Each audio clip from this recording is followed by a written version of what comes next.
আজকে খিচুড়ির সাথে ইলিশ মাছ রান্না করব। কিন্তু রান্না করতে গেলেই আমার কান্না করতে হয়। ছেলেরা বলে মেয়েদের চোখের পানি নাকি সস্তা। তখন মনটা চায় যে তাদেরকে পেঁয়াজ কাটতে লাগাই, বাপের বাড়ি রেখে পরের বাড়িতে পাঠাই, সাথে 2-4টা দিই, তাহলে বুঝতে পারবে কত ধানে কত চাল। আসসালামু আলাইকুম, কেমন আছেন সবাই? বাড়িতে কিংবা বাইরে গেলে এই শাল ড্রেস গুলো পরে থাকলে ভীষণ আরাম লাগে। আমি একদম ম্যাচিং নিয়েছিলাম। এই চাদরটাও আমার ভীষণ পছন্দ। তাড়াহুড়ো করে বাইরে যাওয়ার সময় এগুলো আমার খুব কাজে দেয়। রোজা ফ্যাশন ফেসবুক পেজ থেকে আমি এই শাল ড্রেস এবং শালটা নিয়েছিলাম। পেজটা আমার ভিডিও ডিসক্রিপশনে দেওয়া আছে, চেক করে নিবেন। অনেকদিন ধরে ইলিশ মাছ ফ্রিজে ছিল এন্ড আমার ইচ্ছে করছিল খিচুড়ির সাথে যদি ইলিশ মাছ খাওয়া যায় তাহলে ভালো হতো। দেখি যে 3টা ইলিশ একদম জমাট বেঁধে আছে, দেন পানির সাহায্যে সেটা আমি খুলে ফেললাম। আর আমার মালকোভাটা এই মাছগুলো পাহারা দিচ্ছিল। হুটহাট মন যা চায় সেটাই আমি করে ফেলি, কারণ প্ল্যানিং মাফিক যখনই কিছু করতে গিয়েছি তখনই সেটা ভেঙে গেছে। তাই প্ল্যান করতে আমার ভয় করে।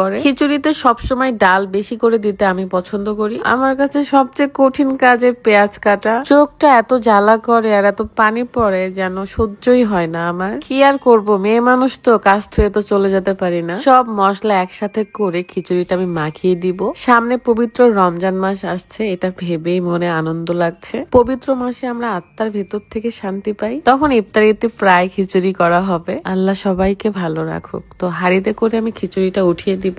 এখন চলে যাব মাছের প্রস্তুত প্রণালীতে। যেহেতু একদমই আইস হয়েছিল এ কারণে কাটা একটু অসুবিধা হচ্ছিল। ব্যাপার না, সব সামলাই নিতে পারবো আমি। আমার এই শাল ড্রেস গুলো এত ভালো লাগে, এত ইজি, সবসময় ক্যারি করার মতো একটা ড্রেস। আর এগুলো এখন অনলাইনে অনেক বেশি ভাইরাল। আমি যখন রান্না করি বা রান্নাঘরে যাই তখন আমার কাছে 3টা বিড়ালি চলে আসে। ইলিশ মাছের পাতুরি খেতেও ভীষণ ইচ্ছে করছে, বাট আমি না ওইটা বানাইতেই পারি না। এটা কিন্তু বড়সড় একটা মাছ ছিল, দেখেন কতগুলো পিস হয়েছে, তার মধ্যে ডিমও আছে। ইলিশ মাছের ডিম আর পুঁটি মাছের ডিম আমার ভীষণ পছন্দ। প্রতিবারের মতো ইলিশ মাছটা নর্মাল ওয়েতেই রান্না করব। অনেকদিন পর বাসার রান্নাঘরে আসলে আমি রান্না করতে আসছি। এত ব্যস্ত সময় যাচ্ছে আমার বেবিকে নিয়ে ব্যস্ততা তো আছে, সাথে থাকছে এখানে সেখানে যাওয়া, কাজ করা, মানে আমিও টায়ার্ড হয়ে যাচ্ছি। বেশি নাড়তে গিয়ে দেখছি ভেঙে যাচ্ছিল, দেন পানি ঢেলে দিই, কারণ আমার হাত দিয়ে যদি আর একবারও নাড়ি না ভেঙেই যাবে সব। পরে দেখি যে পানিটাও একটু বেশি হয়েছে। যাই হোক, ব্যাপার না। এখন আমি সালাদ বানাবো। সব রান্নাগুলো নিয়ে আসছি একটা রুমের মেঝেতে,